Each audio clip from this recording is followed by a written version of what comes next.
You're tuning into Black and White Sports on YouTube. The no-holds-barred truth on sports. The main event starts. All right, Black and White Sports supporters, we're going to talk about Shedeur Sanders.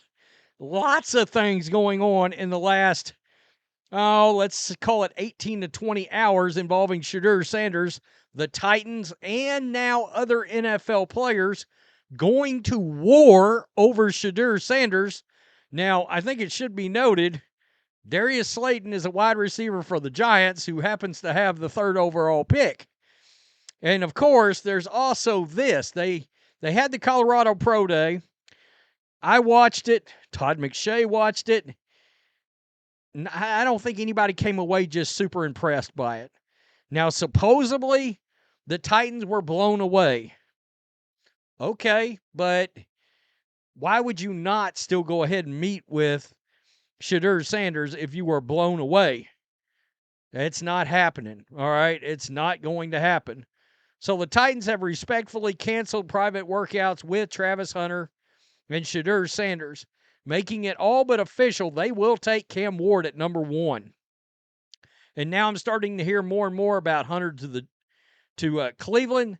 That would mean Abdul Carter versus Shedeur for the Giants at number 3. Todd said that's not a difficult decision in my opinion. It wouldn't be in mine either. You take Abdul Carter.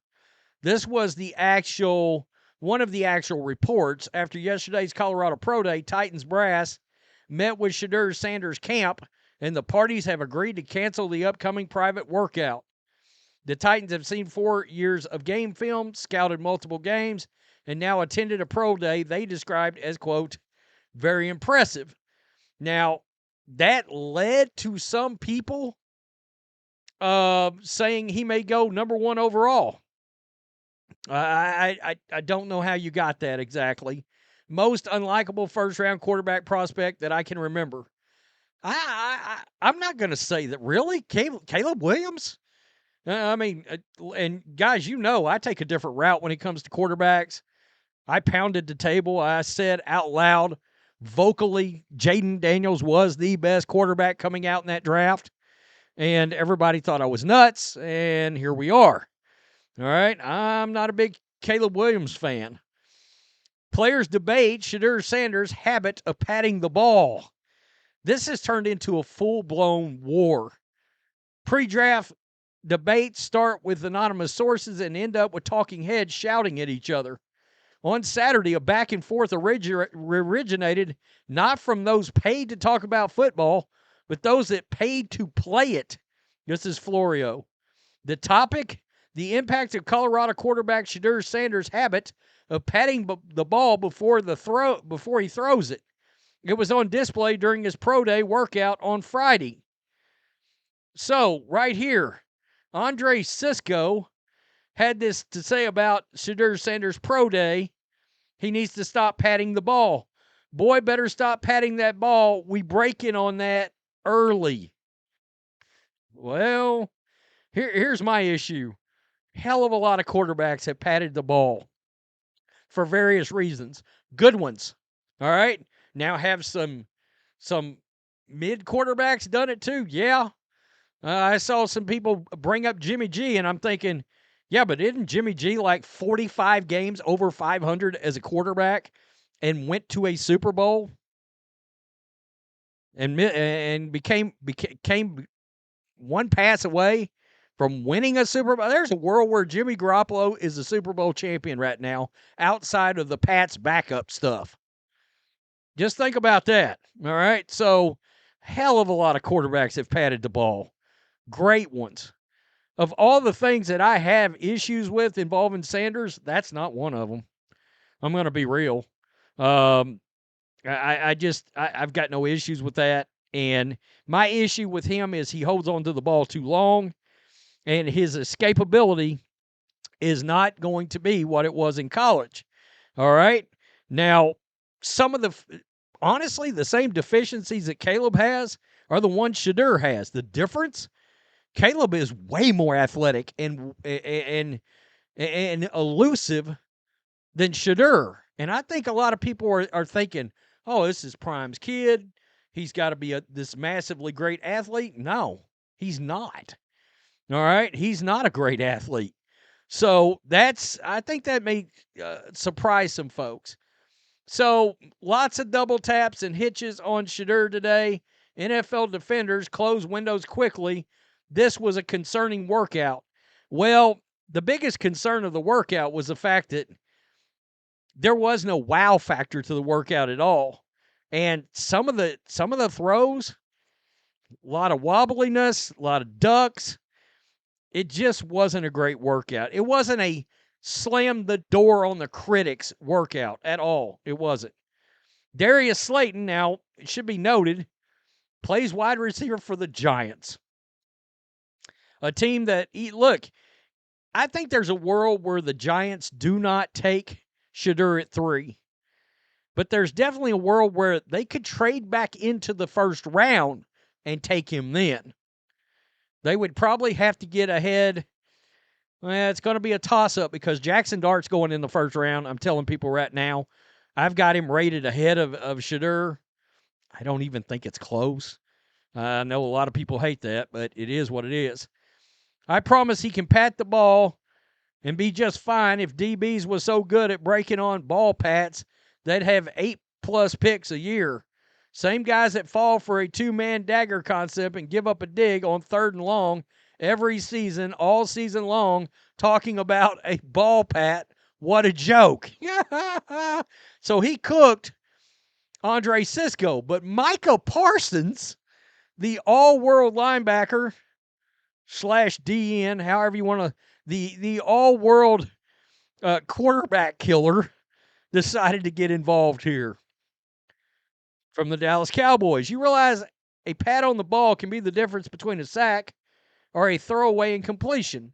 No doubt about it. I mean, that's an accurate statement to a point. Tom Brady was literally the king of getting the ball out fast. He patted the ball when he threw. So actually, no, patting the ball is not the difference. Well, look, Micah Parsons came back and stated the obvious here. And he's not wrong. Comparing the greatest quarterback ever to Sanders is why I'll never entertain a football conversation with you. Like, what are we doing here? There's some truth in that.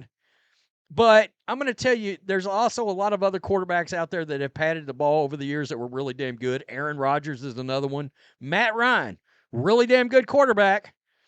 A guy that's going to be a borderline Hall of Famer, whether people like it or not. Had a Super Bowl appearance and put up massive numbers. At worst, he's in the Hall of Very Good. He patted the shit out of the ball. I mean, there's a lot of quarterbacks over the years that have patted the ball. Some mid, some terrible, some great. So I don't, like I said, I don't love it. Now, he put up this video, Darius Slayton, of guys patting the ball. Matthew Stafford's another one. There's Jimmy Garoppolo. And then, of course, there's some Daniel Jones in there. So right here, seeing Daniel Jones in this video, yeah. I mean, I get it. I get what you're saying there. So, and some are even saying it hurt his argument putting this video up. Now, the question I got is, does Darius Slayton already know that Shedeur Sanders is the next quarterback of the Giants? Is that why he's dying on this hill, defending his quarterback proactively ahead of time? I don't know. Do I think patting the ball like he did is just a massive, massive issue? Not really. I mean, there's a lot of guys back there that sort of tap their feet. Some people say too much. And Peyton Manning made that work. But again, I understand you're talking about top 5 quarterback of all time.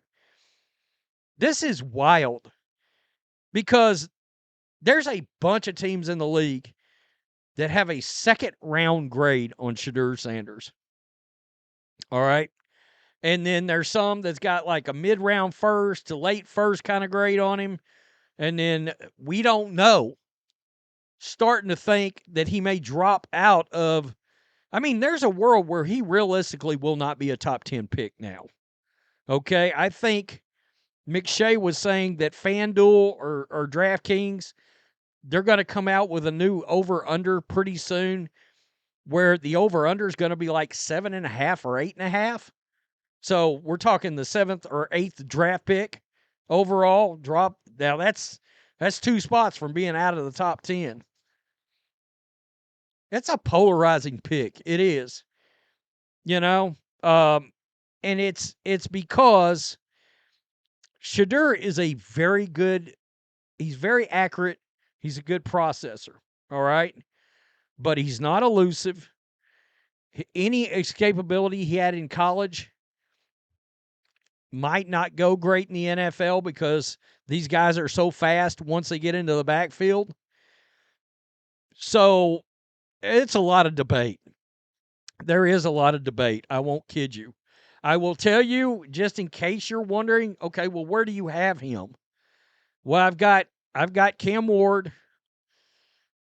I've got Jaxson Dart right on the ass of Cam Ward. And I mean, before the draft gets here, I may flip-flop that, all right? Because I don't love the amount of fumbles that Cam Ward had, etc. I think people are missing out on Jaxson, and I think he's going to be a 15-year starter in the NFL. I've got Tyler Shook, however you want to pronounce it. I've got him third. There's some things to really like there. All right, really like.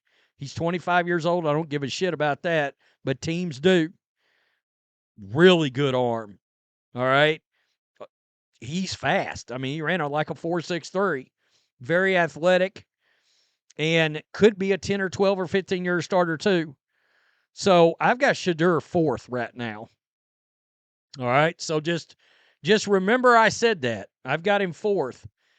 Do I think there's a world where with the right offensive coordinator and the right team, he could work? Yeah, he could be like a superior version of a Sam Bradford, maybe. Don't know what that means, though, in today's NFL. Do I think Shedeur Sanders is going to be as good as Kirk Cousins? Probably not. Just where I'm at, Tell me what you think. Peace. I'm out. Till next time. Thanks for watching the show. Be sure to like, comment, and subscribe. Be sure to tune in next time on Black and White Sports.